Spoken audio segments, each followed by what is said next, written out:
faremos nosso primeiro encontro de muitos encontros científicos que a gente pretende fazer durante esse biênio aí.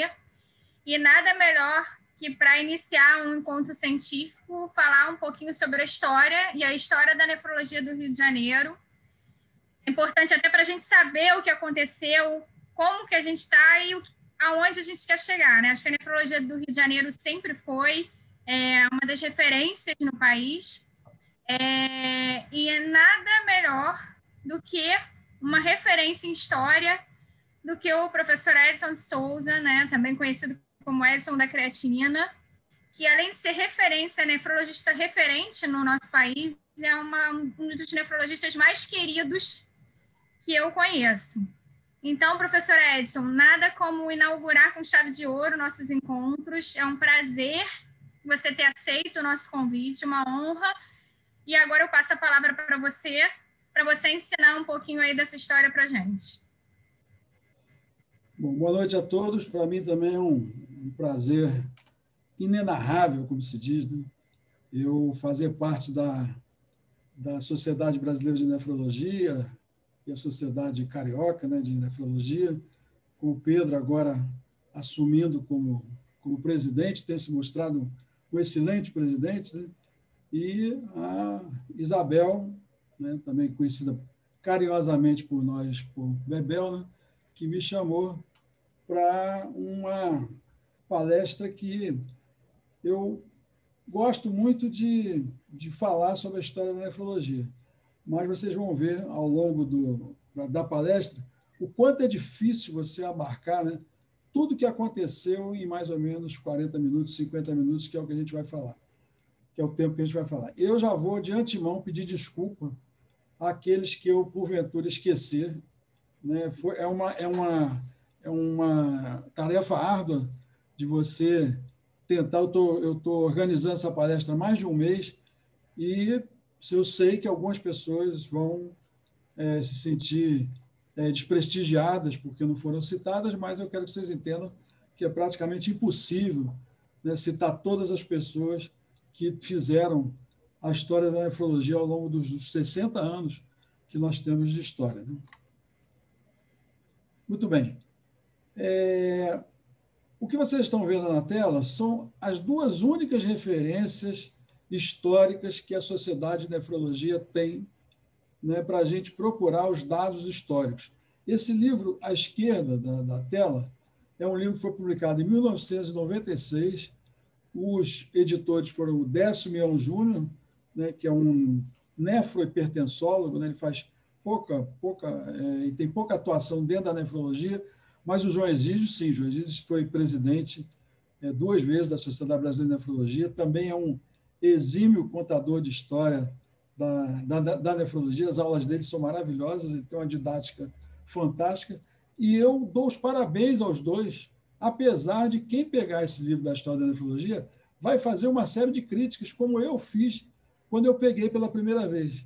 Mas eu percebi o quanto foi difícil para essas pessoas escreverem, né? Eu estimulo que vocês, quem não tem esse livro, né, que tente conseguir, às vezes até no seu você consegue, né, que vocês vão ver o quanto é difícil eles tiveram um trabalho árduo para coletar, né, a história da nefrologia durante os 50 anos que antecederam a criação da sociedade. Do lado direito, todos vocês que são sócios da sociedade já devem ter recebido, e eu também dou os parabéns ao Marcelo Maza, né, e toda a equipe da Sociedade de Nefrologia que acabou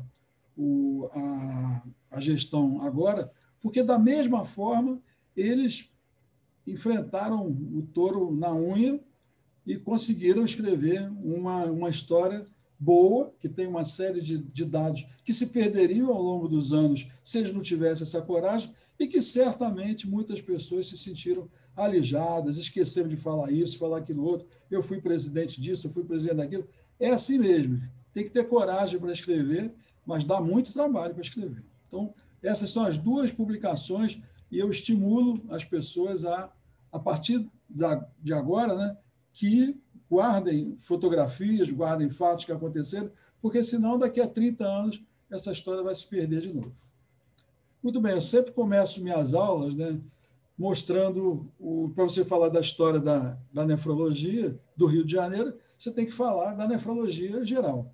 E vamos dizer assim, o tataravô da nefrologia, ou então, bem mais do que isso, é o Hipócrates. E olha o que ele falava lá em 400 a.C. Urina incolor é ruim, bolhas na superfície da urina indicam doença dos rins e sofrimento prolongado, e doenças dos rins e da bexiga são de difícil cura em idosos. Olha que cara fantástico, né? Sem nenhum aparelho, né? Ele só na observação ele fez diagnósticos, né, de insuficiência renal, né, com a urina diluída, podia ser até um diabetes insípido, um diabetes mellitus. Bolhas na superfície geralmente são proteínas, né? E as doenças do rim e da bexiga podem ser desde uma bexiga neurogênica até uma estenose uma hipertrofia prostática, ou na mulher, uma doença da bexiga também. Muito bem. O pai da nefrologia é considerado o Richard Bray. Richard Bray é considerado o pai da nefrologia. Ele viveu em Londres por volta de entre 1789 e 1858, mas em 1820, 1830, ele começou a fazer os primeiros trabalhos. Quando ele recebia pacientes que tinham edema, ele já colocava a urina numa chama de vela e a urina coagulava, e ele dizia, e estudava e mostrava que aquilo era albumina, e ele internava aquele paciente com edema, com urina albuminosa, e aquele paciente evoluía para coma e morria. Quando ele fazia a necrópsia desse paciente, olha, à esquerda, vocês veem um desenho do néter e um rim, né, real, né, com a sua coloração normal, e à direita, vocês veem um rim que pode ser de uma hipertensão arterial ou de uma glomerulonefrite, mas um rim de tamanho menor, com a superfície irregular. E o que vocês veem associado? Hipertrofia ventricular esquerda. Então, ele foi o primeiro a fazer essa associação, né, da síndrome cardiorrenal. Você tem um problema renal e leva a um problema cardíaco, certamente muitas dessas pessoas hipertensos ou muitos com algum tipo de glomerulonefrite. Muito bem, ele já tinha ureia nessa época. Então, ele dosava a ureia, ele sabia que a pessoa chegando com urina albuminosa, com edema, com a ureia alta, ele dizia que tinha insuficiência renal e que ia evoluir mal, e que aquela pessoa, infelizmente, ia morrer, e ele sempre acertava. Muito bem. Em 1886, foi dosada pela primeira vez a creatinina, não sabia ainda para que servia. A ureia, como eu disse, já tinha sido dosada, e o ácido úrico, os três são derivados proteicos, também eles começaram a perceber que o aumento dessas três substâncias mostrava que a pessoa tinha algum grau de disfunção renal. Então, já se sabia, lá no começo do século passado, que os pacientes que tinham ureia alta, creatina alta e ácido úrico alto, que tinham edema, urina albuminosa, tinham um problema real grave e que iam evoluir para óbito. Vocês veem à direita como a coisa evoluiu, né, que hoje a gente consegue uma dosagem de ureia, creatina e ácido úrico em cerca de 10 minutos nos aparelhos mais modernos. Então, esse era o quadro, né, de uma pessoa com uma doença, pode ser, no caso aí, né, um quadro famoso, do Samuel Luke Fields, né, e está exposto numa galeria de Londres, e que é chamado The Doctor, e diz que esse médico ficou olhando para essa criança que tinha uma doença incurável durante 48 horas até que ela faleceu. Vocês veem que o pai está desolado, olhando para a criança, a mãe já está completamente desesperada e o médico tem uma atitude apenas contemplativa. Observem esse quadro, né, porque lá no final da nossa palestra a gente vai fazer uma relação com os dias de hoje. Muito bem. Eles já sabiam fazer o diagnóstico e alguém levantou a possibilidade de se fazer um transplante. E aqui eu pego uma frase da doutora Raquel Bregman, que sempre diz que a nefrologia começou do mais complicado, que é o transplante, para o mais simples, que é a prevenção. E realmente alguém disse, se esse rim não está funcionando, por que não transplantá-lo? Então, eles olharam, transplantar um rim de um animal, não transplantá-lo. Eles olharam para os rins dos cães, que eram muito parecidos, dos ratos eram parecidos, mas eram pequenos, do macaco, do carneiro, do porco, do bovino, dos bovinos não é parecido com o nosso, do gato, da galinha totalmente diferente e da ovelha. E, no começo do século, eles começaram a fazer alguns trabalhos com autotransplante, já começaram a desenvolver a técnica das estruturas vasculares, e o Alex Carrel ganhou um prêmio Nobel por isso, até que lá na França, lá em Lyon, o Jaboulet se viu diante de uma mulher com insuficiência renal aguda, fruto de uma intoxicação por mercúrio por tentativa de suicídio.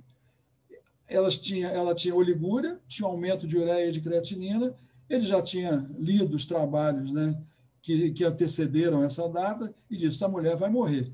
E propôs, eles já tinham feito alguns trabalhos experimentais, propôs a colocação de um rim de um porco nos vasos radiais dessa mulher. Esse transplante não deu certo, o rim trombosou, e uma semana depois chegou outra mulher com outro quadro exatamente igual. E ele disse: já que não deu certo o rim do porco, vamos fazer com o rim de cabra. E fez com o rim da cabra e também não deu certo. Dizem, né, que o Jabolev praticamente foi expulso da sociedade cirúrgica, né, não existia nefrologia naquela época, porque ele estava fazendo transplante, chama-se xenotransplante, e os transplantes não davam certo e as pessoas morriam. Muito bem. Em 1933, é lógico que tem uma série de dados ao longo da história, primeiro hemodiálise, diálise peritoneal, mas que, infelizmente para vocês, não vai dar para contar tudo. Em 1933, esse médico ucraniano, chamado Yuil Voronoi, ele fez 6 transplantes, mas ele não respeitou o ABO, e nem ele podia tirar o rim, não existia respirador mecânico, não existia CTI, ele esperava a pessoa morrer, passava já uma solução para tirar o sangue, né, coagulado, a pessoa recém-morta, não tinha coagulado completamente, ele limpava o rim e ele colocava já nas vasos femorais, na coxa, né, vasos femorais de 6 pessoas. Um transplante funcionou durante algum tempo, emitiu algumas gotas de urina, mas a maioria, todos morreram, não funcionou nenhum, mas ele foi o primeiro a fazer um homotransplante.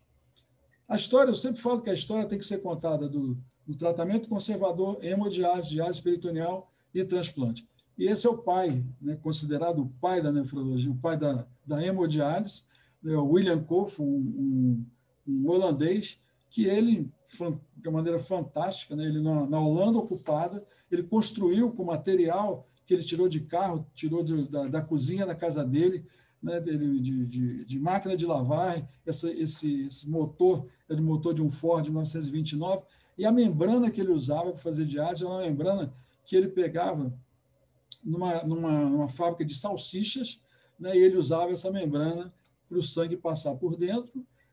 Já existia heparina, ele botava uma lâmpada em cima desse tambor que rodava com o sangue da pessoa, e embaixo um tanque com mais ou menos 100 litros, e que ele colocava. Ele já conhecia o conceito da diálise, né, que duas soluções de diferentes concentrações ocorre a passagem dos solutos do mais concentrado para o menos concentrado, e ele colocava, ele sabia que ureia, creatinina, ácido úrico estavam muito altos, ele colocava uma solução que não tinha nem ureia nem creatinina, tinha cálcio, tinha fósforo, sódio, potássio, quantidade pequena, e ele rodava esse tambor pegava uma pessoa urêmica, e ele rodava esse tambor durante 18, 20 horas. O grande problema qual era? O acesso vascular, né? Não tinha fístula nem shunt arteriovenoso. Então, ele tinha que dissecar uma artéria, ele chamava um cirurgião para dissecar uma artéria, dissecar uma veia, e dialisava durante 18, 20 horas. Depois ele tinha que fechar, o cirurgião fechava a artéria, ligava, a pessoa ia para a enfermaria. Se não fosse insuficiência renal aguda, ou crônica agudizada, ou uma insuficiência renal aguda que recuperasse, a pessoa morria. E 16 morreram, só uma mulher que tinha uma colecistite calculosa sobreviveu. E ele, num texto muito interessante, ele diz: esse rim artificial não serve para quem tem insuficiência renal crônica, porque todas as pessoas vão morrer. O grande problema é o acesso vascular.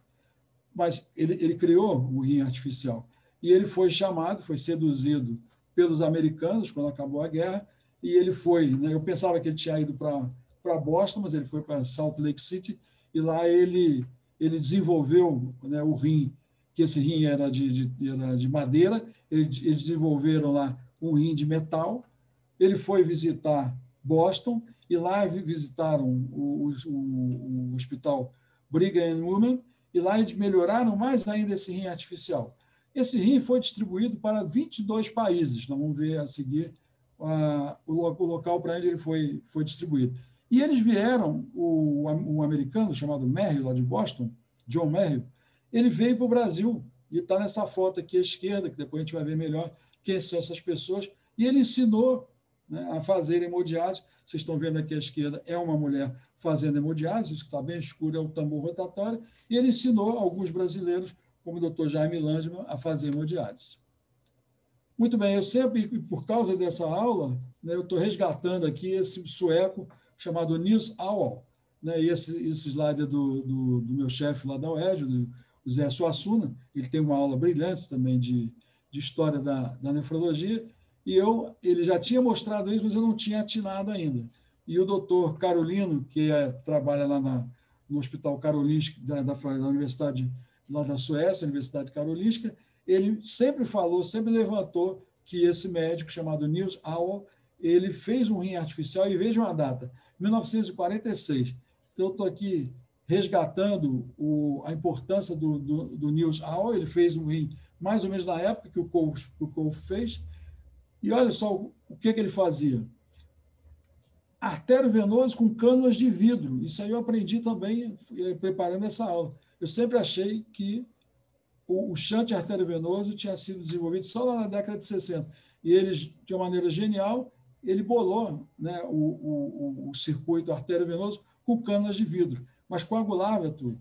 Anticoagulação entre as diálises. Experimentou vários modelos. Esse rim é um rim diferente do rim tambor, é um rim que ele fica em pé, 10 metros de tubo de celofane enrolado em um tambor de metal, ultrafiltração. Ele foi o primeiro a desenvolver a técnica da ultrafiltração, e aprendi também, por causa dessa aula, que ele foi o primeiro a fazer biópsias renais, uma biópsia de aspiração, mas um dos pacientes, infelizmente, faleceu, e depois, só lá em 1950, 52, é que outros médicos desenvolveram melhores biópsias renais.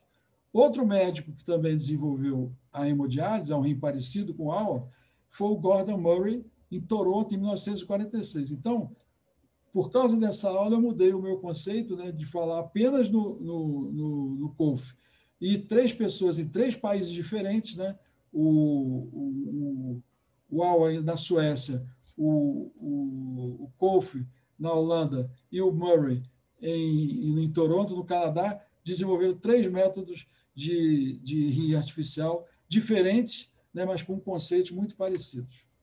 Muito bem, o Brasil também não ficou atrás, e o doutor Tito Ribeiro de Almeida sempre deve ser lembrado, porque ele também usou, é muito interessante ver uma entrevista que ele deu uma vez para um médico conhecido de todos, lá de Brasília, chamado Stênio, e ele também falava que ele queria, nas fábricas de salsicha, pegar a membrana de celofane, preparava uma panela, né, dentro da casa dele, enrolava esse celofane num tubo de metal, né, e fazia diálise. Ele fez dezenas de diálises, está tudo muito bem anotado. Infelizmente, ele faleceu, né, mas eu não tive a oportunidade de conhecê-lo, mas se eu soubesse um pouco mais da história antes, eu certamente teria ido em São Paulo para conhecer esse grande homem.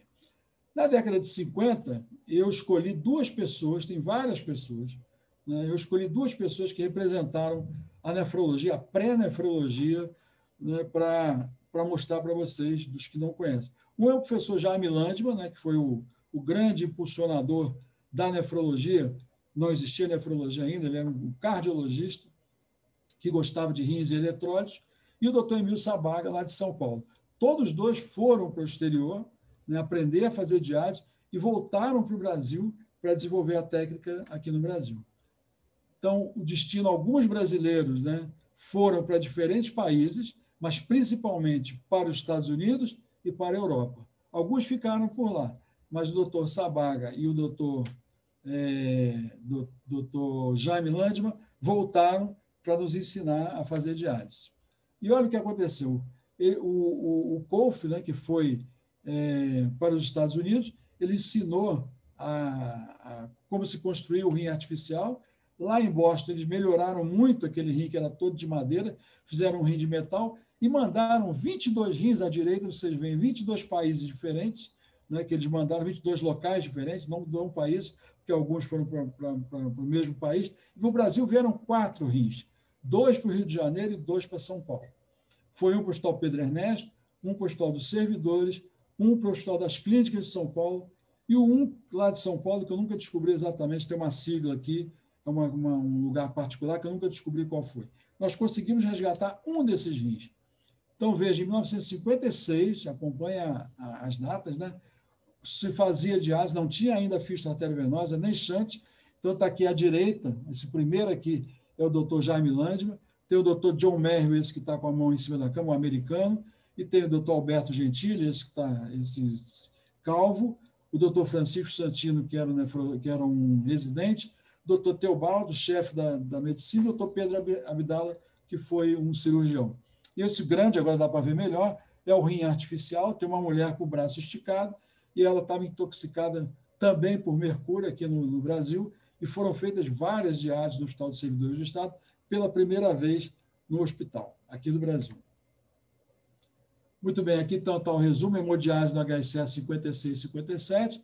Esse rim tem uma história comprida, que não vai dar para contar agora, mas ele quase foi para a sucata, e a gente conseguiu, com a ajuda do Marcos Redes, lá dos Servidores do Estado, ele comprou esse rim, eu pedi para ele doar, ele doou o rim para a Academia Nacional de Medicina. O doutor Suassuna e o doutor, o chefe da urologia, o professor Aguinaga, conseguiram pegar esse rim. Eu ajudei a pegar esse rim, eles pagaram um caminhão, e esse rim hoje está lá na Academia Nacional de Medicina. Aí está o momento que eu achei esse rim numa clínica de diálise, aí era do Dr. Marcos Redes, que ele comprou em cima de um caminhão, e eu consegui achar esse rim numa CDR lá de Niterói, e ele deu esse rim para a Academia Nacional de Medicina.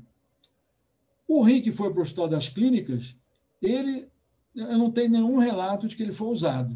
Só tem essa foto, é a única foto que tem, é uma capa bonita de acrílico que vocês estão vendo. Eu não sei que sala é essa, eu já fui várias vezes, conheço várias pessoas do HC, eu não sei o que foi feito desse rim. Uma vez eu estava fazendo um curso, eu perguntei para o doutor Prachete onde é que estava o rim, ele disse assim para mim, um pedaço dele virou um abajur lá em casa, né? Então ele virou sucata, cada um pegou um pedaço, e, infelizmente a história vai se perdendo assim. O que aconteceu em 1960? Foi fundada a Sociedade Brasileira de Nefrologia num anfiteatro do Hospital das Clínicas, lá de São Paulo. Então, eles foram para Paris, trouxeram dois parisienses famosos, o doutor Hamburger veio aqui no dia da inauguração, da criação. E quem eram essas pessoas? Não existia nefrologia. Eram cardiologistas, eram clínicos, eram urologistas que gostavam de rins e eletrólitos. E alguns cariocas foram até São Paulo, assinaram também a ata da sociedade, e foi criada em agosto de 1960, nós estamos fazendo 60 anos, a Sociedade Brasileira de Nefrologia.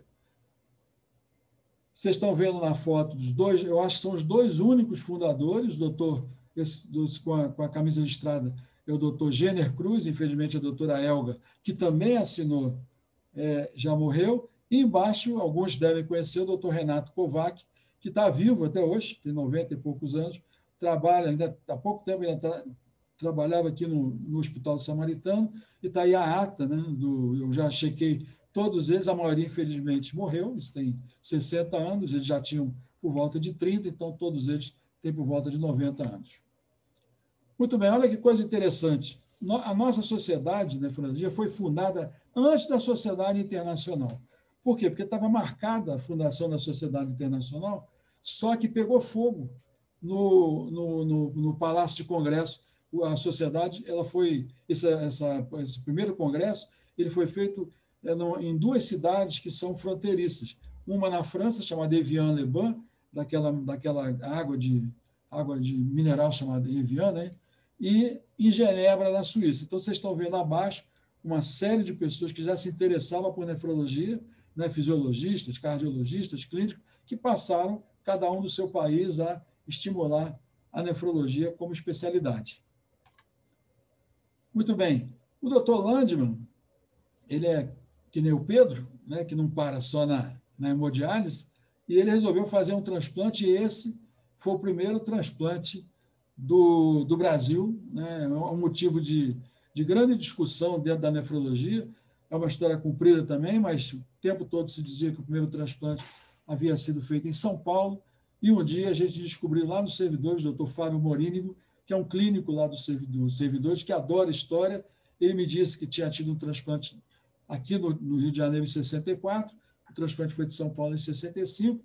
Eu fui atrás do jornal, achei o jornal no Jornal do Brasil, onde é o HTO hoje, era ali o Jornal do Brasil, e eu espalhei essa notícia para a nefrologia inteira. Os paulistas até hoje não aceitam. A gente depois publiquei junto com o doutor Moura Neto, lá da Bahia. Tem 2 publicações, mas não tem publicação original. Né? Na hora que foi feito, não tem. Foi usada uma criança como doadora, uma criança que tinha uma hidrocefalia, e o rapaz tinha uma pielonefrite crônica, assim funcionou também durante algumas horas, mas infelizmente ele faleceu, o rapaz.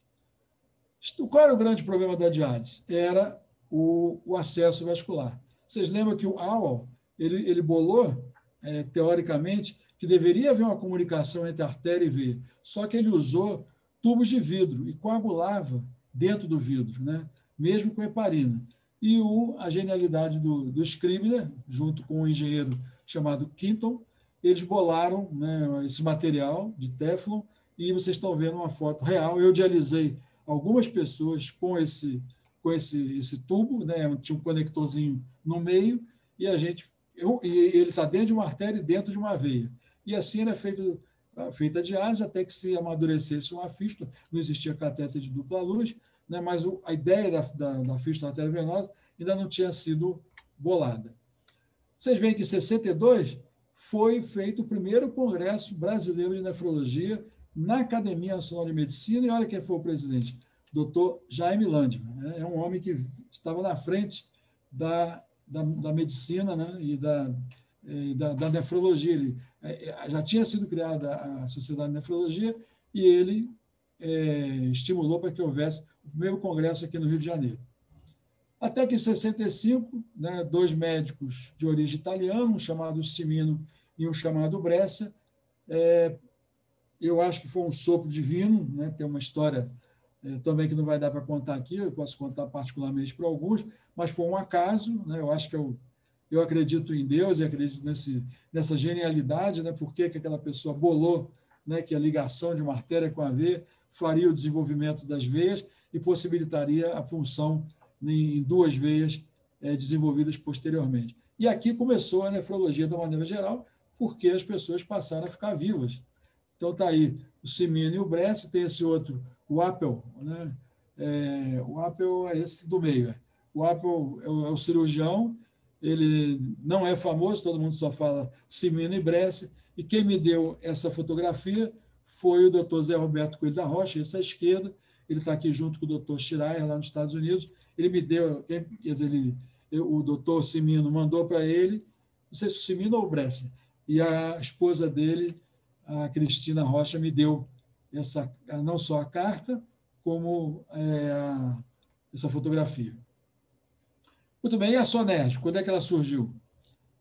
Então, em 1972, isso é uma foto do meu primeiro ano de faculdade, né? Eu não tinha ideia se eu queria fazer nefrologia, né? Eu não sabia que existia nefrologia, passei a faculdade inteira sem saber, e, ao mesmo tempo, bem ali perto de mim, eu estudei na Gama Filho, mas bem ali no Hospital dos Servidores do Estado, foi criada a Sociedade Brasileira de Nefrologia, sucursal, né? Regional, melhor dizendo, Regional Rio de Janeiro. Eu falei do Hospital dos Servidores do Estado, porque ele está aqui no Hospital dos Servidores do Estado. Só que eu não tenho essa ata, eu não sei, nem que ninguém me falou, aonde foi realmente criada a Sociedade de Nefrologia. Se alguém dos antigos souber, eu gostaria de saber, porque eu vou colocar alguns presidentes com algumas datas, né? Ele está junto aqui da Eliana, está junto do Paulo Abreu, à direita, e junto da Cristina, ao lado. O segundo presidente, entre 73 e 74, foi o doutor Nélio Sócrates Amorim, que eu não consegui retrato, né? Eu não sei, né? Eu acho que ele era uma pessoa ligada à terapia intensiva, né? Eu ainda estava na faculdade nessa época, mas ele foi o segundo presidente. O terceiro presidente foi o doutor Ornelas, atrás dele está o meu amigo Lúcio Ronaldo Cardoso, aposentado do FRJ. 75, 76, eu ainda estava na faculdade, também não sabia o que era nefrologia. E em 77, 78, quando eu estava entrando como interno no História de Bom Sucesso, a Sociedade de Nefrologia já estava no 4º presidente, com esse médico, que quem conheceu disse que ele era um médico fantástico, super inteligente, chamado Francisco Santino Filho, né? E ele foi um dos criadores, né, da Clínica de Doenças Renais, que a maioria de vocês conhece aqui no Rio de Janeiro, e ele está nessa foto aí em cima. Muito bem, em 77 eu me formei e eu não sabia o que eu queria fazer. E eu fui fazer internato no Hospital de Bom Sucesso e lá eu me apaixonei pela nefrologia. Olha como eram os mais novos, antes da diálise crônica, como era uma pessoa, né, parece uma pessoa com a desnutrição, né, muito grave, né, parece aquelas pessoas que a gente vê fotos do campo de concentração. A dieta era só arroz, a diálise só se fazia em agudos e era insuficiente, a anemia não existia eritropoetina, então era transfusão para todo mundo, a doença óssea se usava hidróxido de alumínio e a hipertensão era maltratada porque tinha pouquíssimos medicamentos.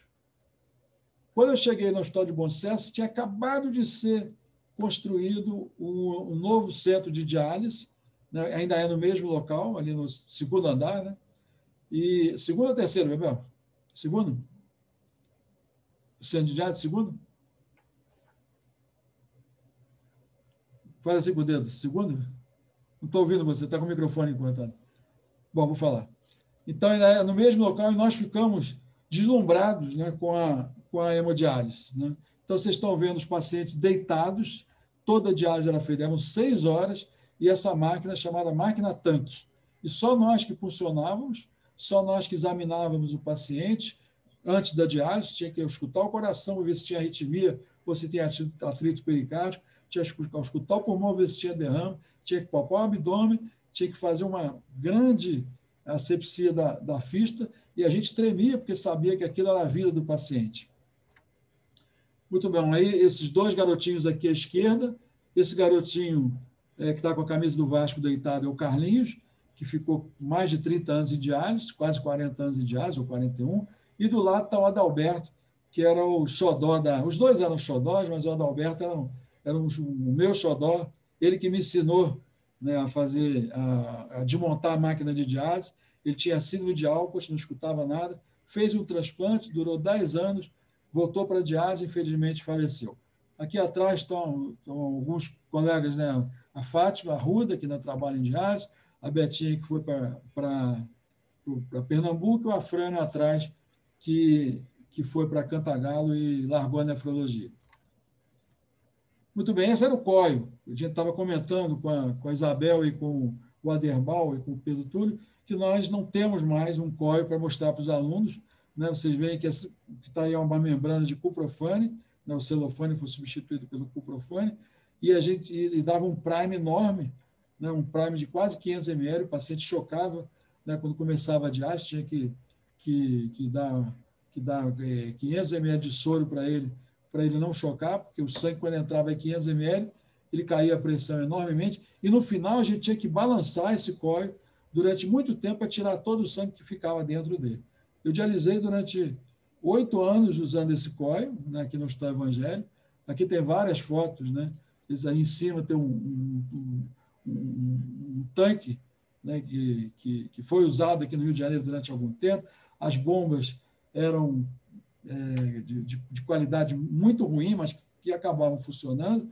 Né? A gente tinha que encher o tanque, esse tanque de diálise, com 120 litros de água, e tinha que medir a condutividade, não existia nada que garantisse que aquela condutividade estava perfeita. Algumas vezes, né, a gente dialisou o paciente com água pura e teve complicações sérias, né, porque o condutivismo estava com defeito e, infelizmente, a gente não mediu, né, quem tinha que medir direito.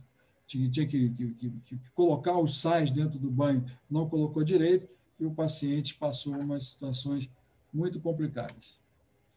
Bom, essa é uma primeira homenagem que eu rendo também ao doutor Adeis e ao doutor Sérgio, né, que nos acolheram lá no Hospital de Bom Sucesso. Aí à esquerda vocês já estão vendo o centro de transplante, né, que foi totalmente reformado, né, quando o transplante surgiu em Bom Sucesso em 81, mas eu devo os meus primeiros passos da nefrologia à doutora Adeis e ao doutor Sérgio, no Hospital de Bom Sucesso, e depois nas clínicas de diálise dele. Esse é o doutor Zé Augusto Aguiar, que foi presidente da Sociedade Brasileira de Nefrologia e que é pai do Zé Augusto, do André Aguiar, que levou o pai dele lá na Gama Filho para dar uma aula de exame de urina. A aula era a importância do exame de urina. E foi a primeira vez que eu vi a beleza que era, né, uma pessoa que entendia do exame de urina, quantas coisas você pode tirar de um simples exame de urina, que a gente sabe até hoje, né, que é, junto com a proteinúria e com a creatinina, os primeiros passos que a gente dá para fazer um diagnóstico de um paciente que tem um problema renal, né? Infelizmente, já falecido. Muito bem, outra homenagem que eu quero render é ao professor Cavalieri, que me acolheu lá no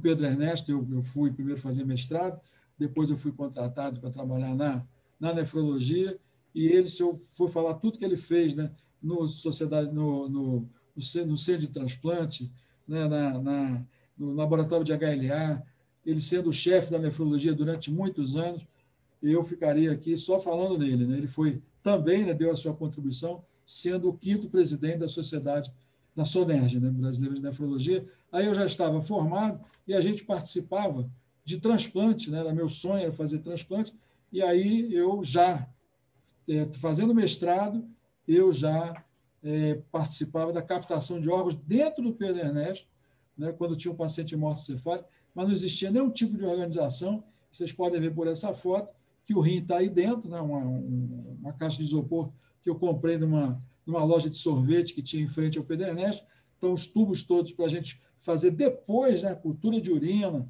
o citomegalovírus, não existia HIV, isso era 1980, não existia hepatite C, né, fazia um frasco de hemocultura, mas era tudo muito artesanal, né, a fase que a gente chama de romântica, né, ou heróica.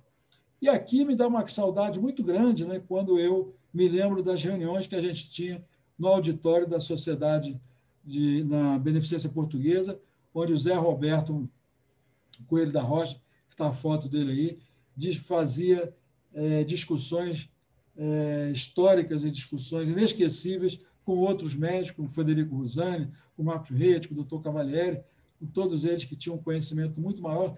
A gente ficava ali babando, né, os estudantes, os internos e residentes, porque se levava, né, foi a primeira vez que eu levei um caso clínico, né, numa reunião da Sociedade de Nefrologia, né, já estava sócio, né, um caso de fibrose retroperitoneal, e que eu nunca me esqueço, né, como eram gostosas essas reuniões no auditório da Beneficência Portuguesa. Em 1980, eu comecei meu mestrado, e aqui mais uma homenagem a esse médico chamado Dr. José Roberto Moraes, né, que me ensinou o que eu sabia, né, hoje cada vez sei menos, de HLA. Eu fiz o mestrado com ele. Do lado dele está a Maria Elisa, e ele está vendo a netinha dele. Infelizmente, ele teve uma doença grave, que infelizmente levou mais cedo do que deveria, e parece que ele só esperou a netinha nascer para, infelizmente, mudar de plano, né? Muito bem, o doutor Omar também é um ícone na nefrologia do Rio de Janeiro, né? Foi uma das primeiras aulas que a gente teve na Sociedade de Nefrologia, que eu me lembro, né? Aulas homéricas, fantásticas, de vasculite, de lúpus, né? Tanto lá como no auditório do Hospital da Lagoa, né? E até hoje ele até está em atividade, né? Uma pessoa que não pode ser esquecida nunca. O Luciano Vasques Pinto, né? Foi o 7º presidente da SONERJ, também era uma pessoa muito atuante, infelizmente, há muitos anos que eu não o vejo, mas está vivo ainda. E o Fred, né, que é o guru da maioria, né, de nós, nefrologistas, né? Quem não conheceu o Fred, eu lamento, né, porque quem conheceu como eu conheci, eu devo o conhecimento todo que eu tive de transplante, a ideia da minha tese de mestrado, a ideia da minha tese de doutorado. Infelizmente, ele se aposentou e raramente vai lá no Pedro Ernesto, mas sempre, todos que conhecem o Fred só têm a mesma opinião, né, que o Fred é o grande guru da nefrologia, e ele tinha discussões fantásticas com o Zé Roberto naquelas reuniões da Beneficência. Foi o 8º presidente. A Maria Lucila, eu tive muito pouco contato com ela, foi a 9ª presidente entre 87 e 88.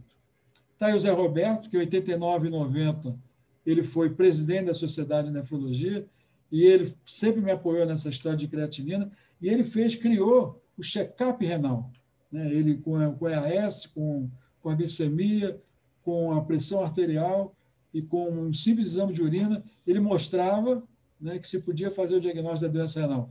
E as pessoas olhavam meio de banda para ele, né? Pô, esse cara está pegando as coisas mais simples, né? E ele estava, um homem à frente da sua história, né? Da nossa história. Infelizmente, também faleceu em 2008, e quem passar na Praça Nossa Senhora da Paz pode ver esse pedestal que tem uma placa de metal, que foi uma homenagem muito, muito bonita que fizeram para ele. Toda vez que eu passo lá na Praça Nossa Senhora da Paz, eu faço um pulo lá e faço uma oração para ele. Foi uma pessoa que me respeitou e que me ensinou muito. Bom, foi criado o Programa Estadual de Transplante, antigamente se chamava de Rio Transplante. E aqui, logicamente, vocês estão vendo, né, vários nefrologistas, o doutor Jorge Arnaldo foi o primeiro, o doutor Agora, o doutor Cavalieri, de novo, né, aparece como uma figura importante dentro da nefrologia do Rio de Janeiro.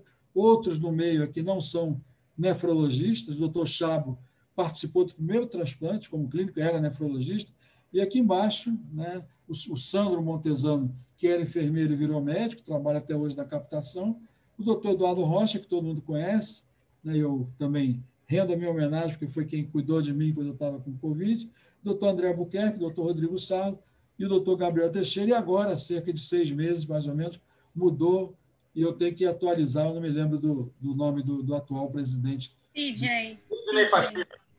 Como? Sidney. Tem que atualizar esse slide.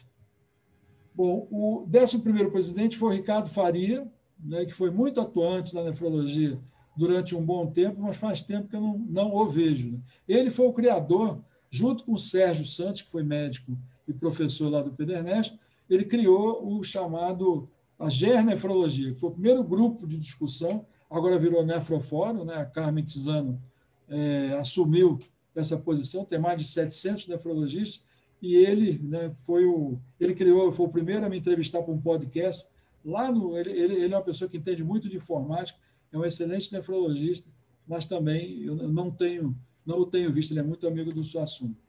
Em 92, teve um congresso latino-americano de nefrologia, desculpa, o 16º Congresso Brasileiro de Nefrologia aqui no Rio de Janeiro. Então, vocês veem aqui à esquerda o doutor Virgílio Pinho da Cruz, o doutor Pedro Paulo, esses dois eram do Pedernest. Esse terceiro aqui, acho que é um americano, tem 2 africanos, doutor Cavalieri, de novo presente, doutor Zé Roberto, que foi o presidente, doutor Ricardo Faria, que era o presidente da sociedade do Rio de Janeiro, e esse último aqui eu não sei quem é, não sei se ele é estrangeiro, realmente eu não sei quem é. O doutor Josemir, também conhecido por todos nós, né, que eu tenho uma dívida de gratidão tremenda para ele, né, ele foi o presidente da SONES 93-94, foi presidente da Sociedade de Nefrologia 2007-2008, né, e foi presidente do Congresso Brasileiro de Nefrologia, o último que teve aqui no Rio, em 2018.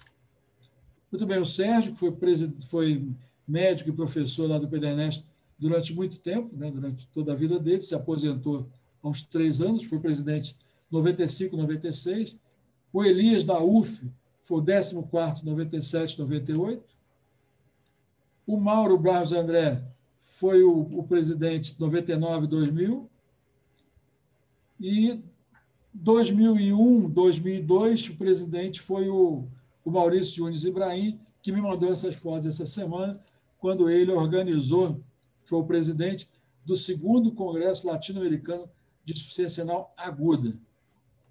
E ele, com essa experiência do Congresso, ele se candidatou e foi eleito a ser presidente da Sociedade Brasileira de Nefrologia Rio de Janeiro, SONES, entre 2001 e 2002, e foi o 16º presidente. O 17º foi o Walter, né, em 2003, 2004, muitos também conhecem, ele era bem atuante na nefrologia, hoje ele trabalha no Samaritano, se não me engano, é um excelente nefrologista também.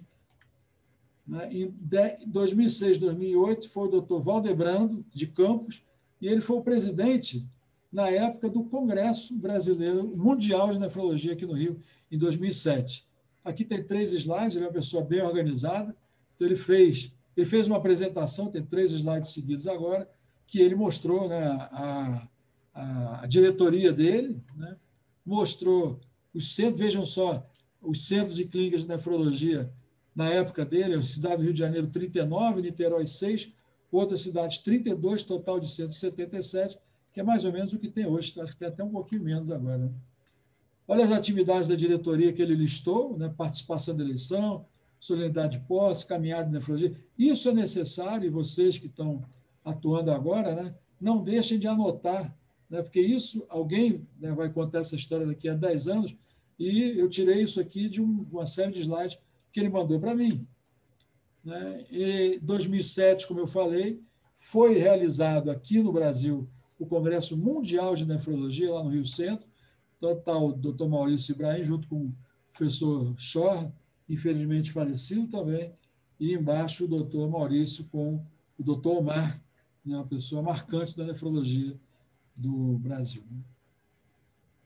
O 19º presidente foi o doutor Eduardo Rocha, todos o conhecem, né? Ele foi coordenador do PET durante um bom tempo, né?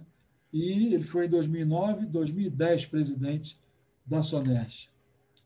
Depois foi o Renato, muitos de vocês, né, eu conheço como Renatinho, lá da UFRJ, 2011, 2012. O Luiz Paulo foi 2013, 2014. O Maurilo foi em 2015, 2016. E aqui eu quero também fazer uma homenagem ao Maurilo, porque ele pegou uma época, foi o 22º presidente, que ninguém queria ser presidente da SONERJ. A SONERJ, eu me lembro das reuniões, algumas poucas reuniões que a gente fazia, e que a presidência ia ficar vaga, né, e não ia ter, ia ficar acéfala, né? Como eu digo para vocês, né, que várias sociedades de nefrologia pelo Brasil estão completamente abandonadas. Né? Ele não deixou, ele teve, acho que teve até uma mudança de estatuto, porque ele teve dois mandatos seguidos, né, para a sociedade não ficar sem presidente, e ele fez uma jornada fluminense de nefrologia, né, e ele depois assessorou a esposa dele a ser presidente. Está aqui uma organização de uma das reuniões que a gente fez no Hospital da Lagoa, né, e está aqui a Beatriz, né, que foi a penúltima presidente antes do Pedro Túlio, né, a última antes do Pedro Túlio. Muito bem, finalmente chegamos no Pedro Túlio, 2021 e 2022, e quando ele disse que queria ser presidente, eu fiquei muito feliz, mas assim, como é que esse cara vai arrumar tempo para ser presidente ainda, né? Ele é pai, marido, trabalha no Silvestre, né, já fez quase 400 transplantes, fez transplante de fígado e rim, coisa que a gente nunca fez, ele foi residente lá do PDNES. Transplante de pâncreas, nós nunca fizemos no PDNES. Transplante de paratireoide, né, foi o primeiro na América Latina, se não me engano. Transplante com robótica, né, foi o primeiro, né, a fazer nefrectomia aqui no Rio de Janeiro com robótica. Transplante multivisceral e transplante de 3 órgãos, transplante de coração, fígado e rim. Então, realmente, a gente só tem homenagens a render para o Pedro Túlio, não só por essa capacidade fantástica que ele está tendo de trabalho, como a parte administrativa parece, né, que ele está... Parece não, né, certamente ele está tendo uma atuação muito boa, né, todos estão elogiando e já estão fazendo campanha para ele ser presidente da Nacional. Bom, aqui está um resumo do que eu falei, né, todos os 25, Pedro Túlio é o 25º presidente, né, vocês veem que nós temos uma história longa, né, desde 1971, né, até agora 2022, ano que vem, até 2021 está correndo, e daqueles poucos censos diários que existiram, né, quando eu me formei, hoje o Brasil inteiro, né, lógico que a região sul é muito mais aquinhoada com censos de diários, a região norte tem poucos censos de diários, por isso, como diz o Walter, lá de Porto Alegre, são Brasis diferentes, né, mas olha como o Brasil inteiro, né, se povoou de censos de diários, de nefrologistas que vieram aqui no Rio de Janeiro, aprenderam lá no PDNEST, em outros lugares, e que foram criar serviços. Né? Isso nos dá uma satisfação muito grande. Né? Pessoas que foram para o Ceará, pessoas que foram para o Maranhão, que hoje não precisam mais vir para cá, né? Mas no começo muitos vieram e aprenderam aqui no PDNEST, em outros lugares do Rio, e levaram esse conhecimento. O transplante cresceu muito, né? O Hospital dos Servidores, infelizmente, acabou, né, por uma série de motivos, o transplante acabou, mas um dia pode voltar. O PDNEST nunca parou, o Hospital de Bom Sucesso, desde 81 também nunca parou. O Hospital Antônio Pedro está funcionando o transplante, mas tem que aumentar. O Hospital Clementino Fraga Filho está voltando, e Santa Casa, alguns hospitais fazem. E o hospital, agora que está fazendo muito, é o Hospital São Francisco, com a doutora Deise, e o Pedro Túlio, como eu disse, né, no Silvestre, no São Lucas, fez mais de 400 transplantes, ou quase 400. 2 palavras sobre a Academia Nacional de Medicina. Nós temos alguns representantes da Academia Nacional de Medicina, como o doutor Omar, né, que há muito tempo está lá, como o doutor Maurício e o doutor Suassuna, né, que assumiram há cerca de, se não me engano, 1 ano e meio ou 2, né? Eu fui na posse dos dois, mas são os nossos representantes. Nós temos 6 nefrologistas lá na academia. O doutor Valdebrando também é da academia, como correspondente nacional, que esse que foi presidente da sociedade, e agora nunca deixo, não posso esquecer, também da enfermagem, essa enfermeira chamada Eurinilce, e que muitos da antiga conhecem como Lili, ela foi a primeira pessoa que também me recebeu de braços abertos, que me ensinava tudo que ela sabia da diálise lá no Pederneiras. Nós não temos um retrato, uma foto que seja, né? Eu procurei muito esse mês inteiro, não tem um retrato do Centro de Diálise do Pederneiras no passado, infelizmente. Ela me mandou uma série de retratos, mas de trabalho em si, não, mandou de algumas festas, como vocês estão vendo aqui embaixo. Esse cabeludo aqui do centro é o Sérgio, né? Tem um cearense aqui de bigodudo, o Jacques, e tem a Auristelina, que está abraçada, né, com o Jacques, essa aqui do meio, que foi a nossa mãezona lá da diálise, né? Ela ficou lá 35 anos, uma pessoa boníssima, né? Chamada de Auri, né? Auristelina, também conhecida por Auri. E também não posso deixar de elogiar e render minha homenagem à Lúcia Caldas, né, nossa patologista, infelizmente falecida há cerca de 2 anos.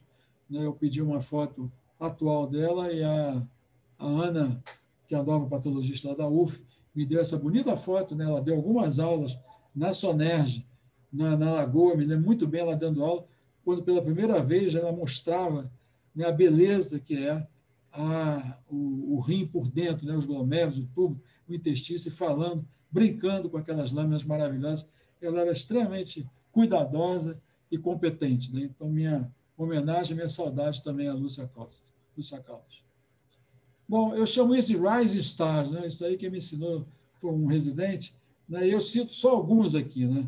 As estrelas que estão brilhando, subindo. Né?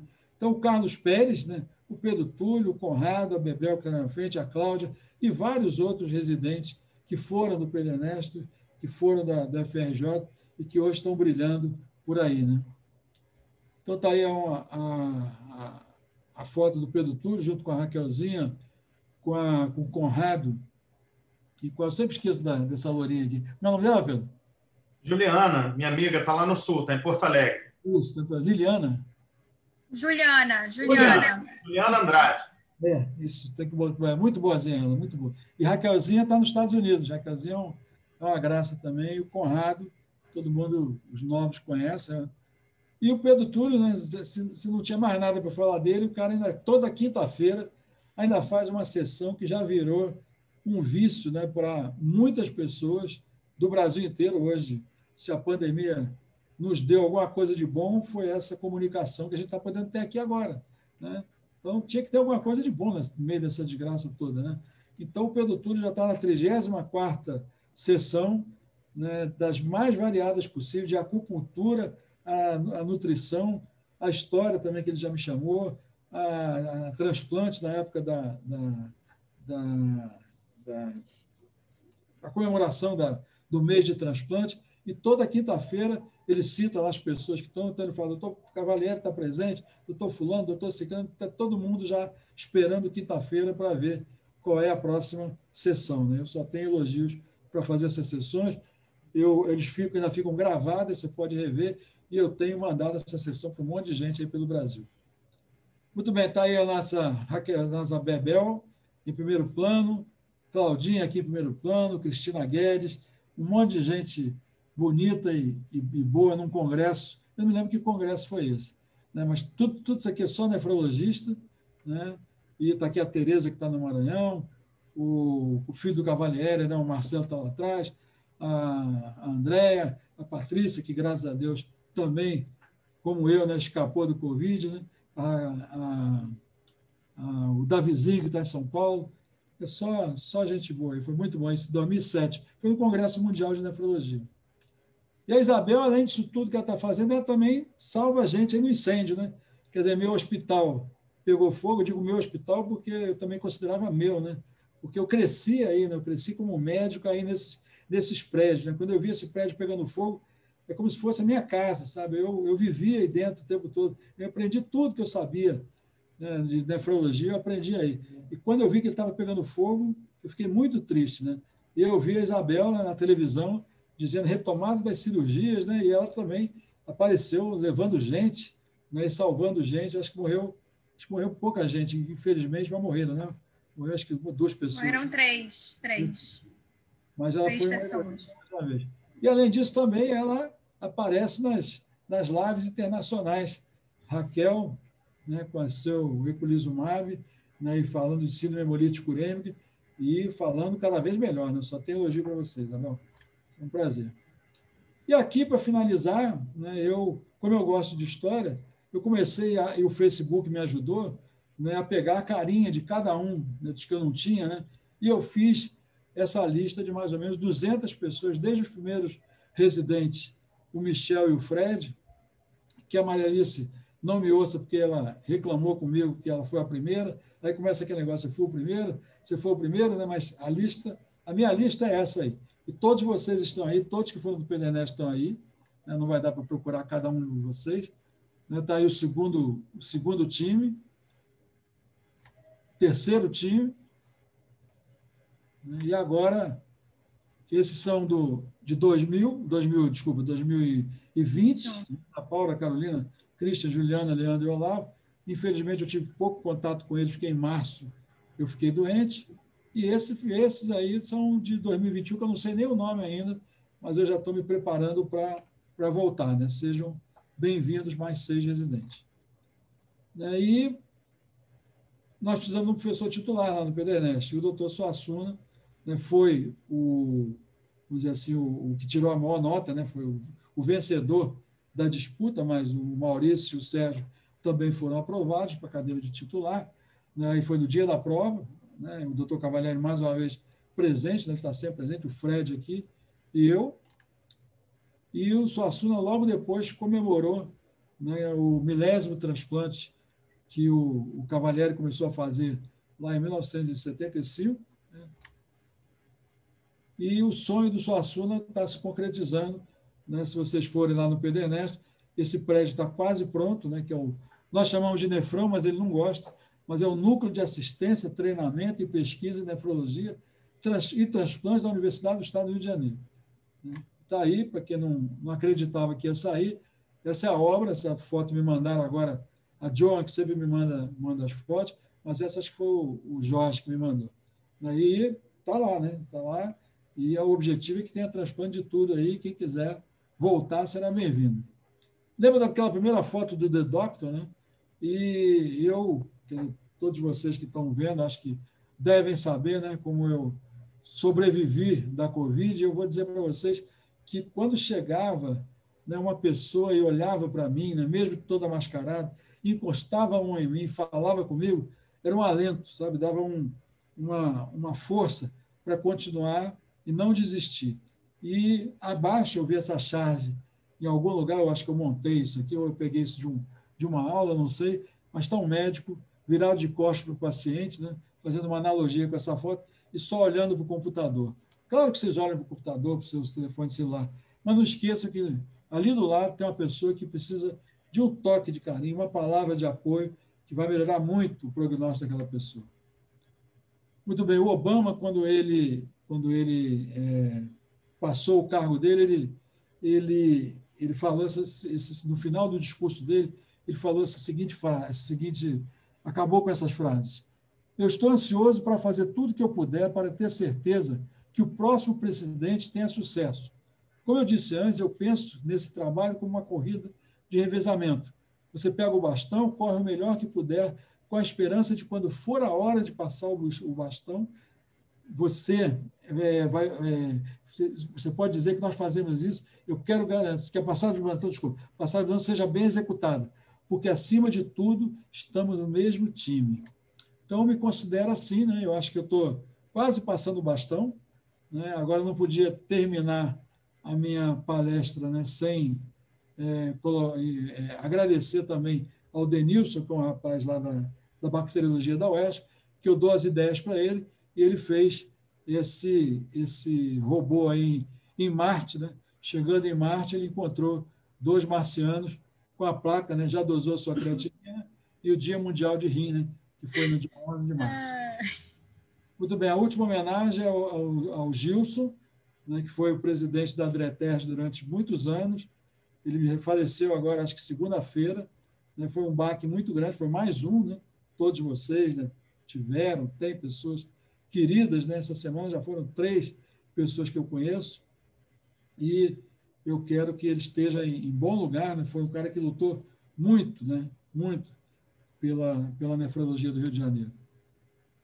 Depois de muitos anos, eu consegui, né, que o presidente Maza, lá da Sociedade de Nefrologia, colocasse na camisa a frase, né, que eu torço para que um dia entre na Sociedade Internacional de Nefrologia, que é ame seus rins e dose sua creatinina, e que ele colocou nas camisas do Dia Mundial do Rim aqui do Brasil.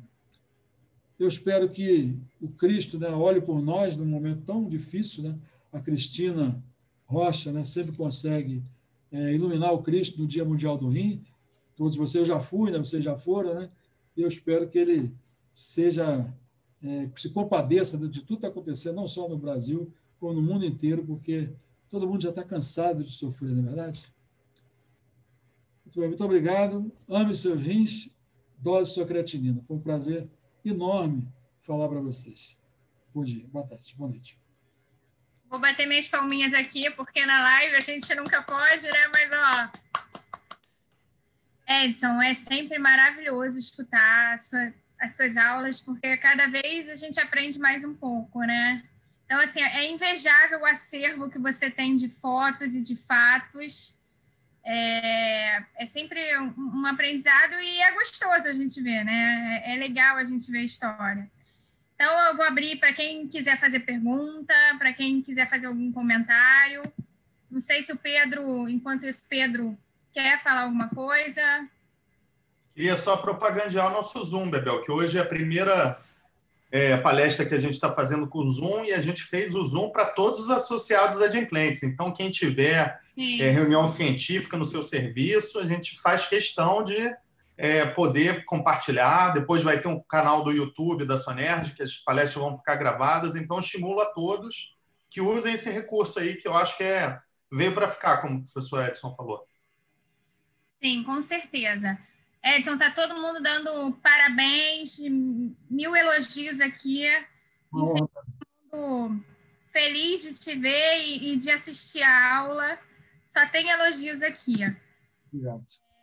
Não sei se alguém quer fazer algum comentário sobre a história, né? Antes de começar a aula, a gente tinha algumas pessoas entrando, né? Como acho que tinha um número menor de participantes, as pessoas estavam falando um pouquinho da história, de tudo. Não sei se a doutora Derbal, que estava antes com a gente falando, se quer fazer algum comentário, a mãe do Pedro, doutora Áurea. O Carlos Pérez está de mão levantada, Bebel. Vou botar ele para falar aqui. Tá bom.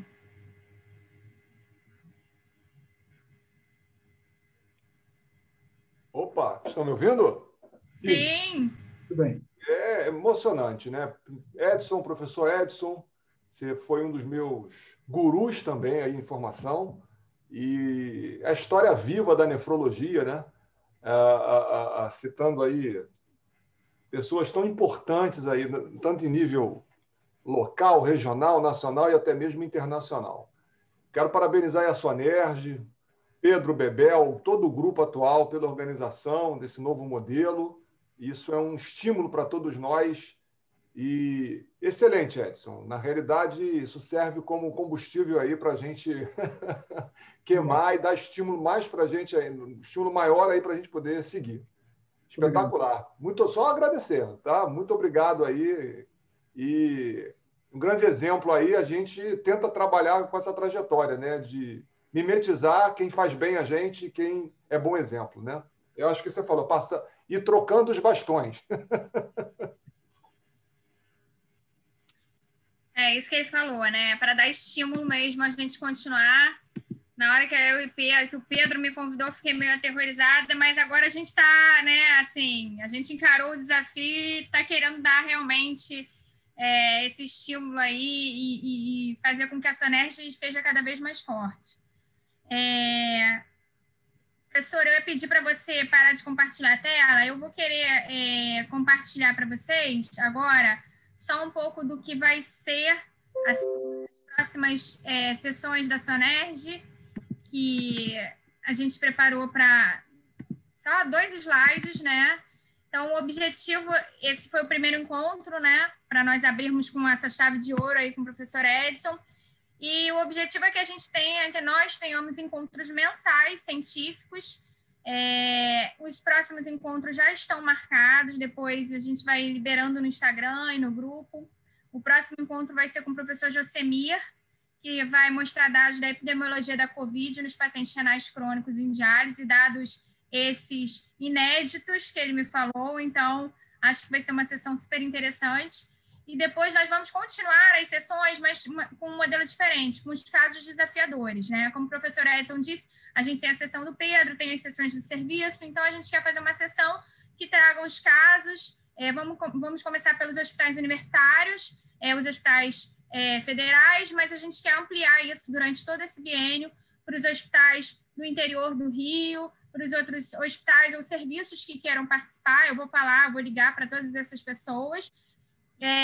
Então, a gente já tem algumas datas marcadas, né? Da UFRJ vai ser em julho, da UERJ vai ser em agosto, em setembro a gente vai ter o da UF, em outubro a gente vai ter os servidores, em novembro a gente vai ter uma sessão da nefropediatria, e em dezembro nós vamos acabar pela sessão de bom sucesso. Mas, a partir de janeiro, fevereiro, a gente vai voltar com as sessões e o objetivo é ampliarmos para as outras cidades do Rio, não ficar só realmente restrita aqui aos serviços do Rio.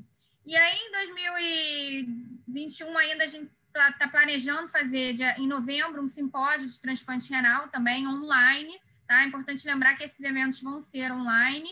Esse simpósio nós planejamos que seja um dia, pelo menos. E em 2022, a gente já tem alguns planejamentos. Vamos continuar com as sessões clínicas, os encontros científicos, mas provavelmente nós vamos ter boas surpresas para ter em 2022. E o que a gente quer contar é com a participação de todo mundo, com a participação de todos vocês. Quem tiver sugestão, quem quiser dar alguma aula, enfim, é só entrar em contato comigo, com o Pedro, com o Conrado, Fábio. Então, nós estamos abertos aí para todo mundo participar. Pedro, vou passar a palavra a você, já que você é o presidente, para finalizar a sessão.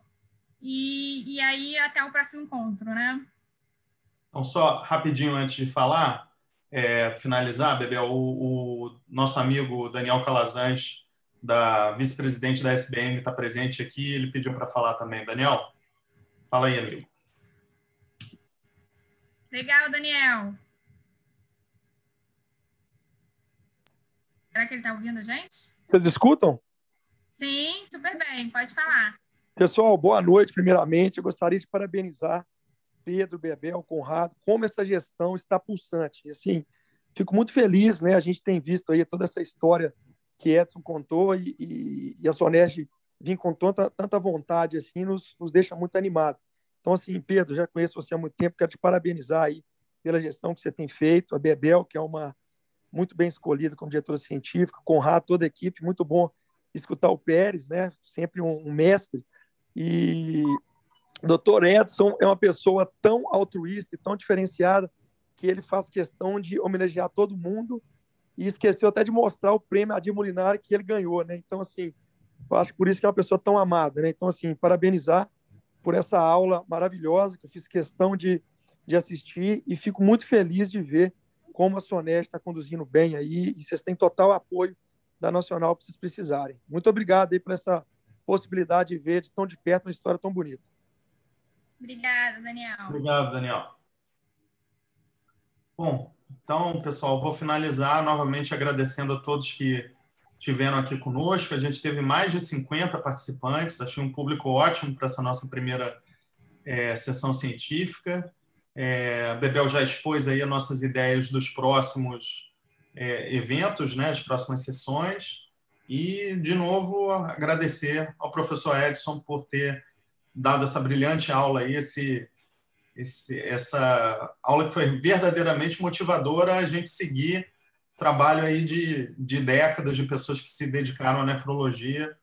E nefrologia carioca a gente espera, fluminense, né? Não pode falar carioca, que tem os colegas do interior também. Nefrologia fluminense a gente espera que ganhe cada vez mais destaque no cenário nacional. Então é isso, gente. Bebel, quer dar tchau, então? Não, só agradecer mesmo e até o próximo encontro, que é dia 8 de junho. É isso, gente. Obrigada, boa noite a todos. Obrigado.